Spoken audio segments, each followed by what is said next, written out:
I confess, I usually don't press or mark these lines before sewing my Flying Geese units. That takes up too much time.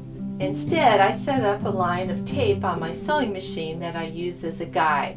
This tape lines up with my needle. I use my ruler and the guidelines on my sewing machine to help me set this up.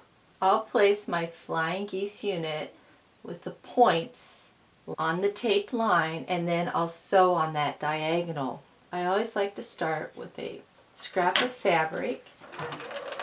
Let me line that up. This point's going right towards the needle, and this point is staying on my line. I'm really watching right here. I'm watching right to make sure that that point is lined up on this tape.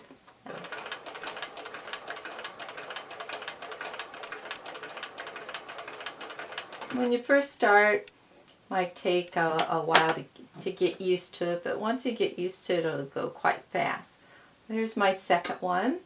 The great thing about this is it's pretty easy to chain piece these together.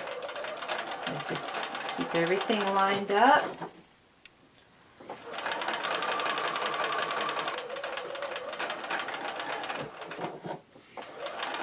This isn't as easy as following a press or drawn line, but as long as I come in and exit exactly on those points, I'm usually good.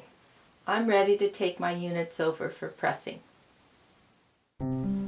If you find that this method isn't working for you, you might want to check out the next video in this series, What Went Wrong with My Flying Geese?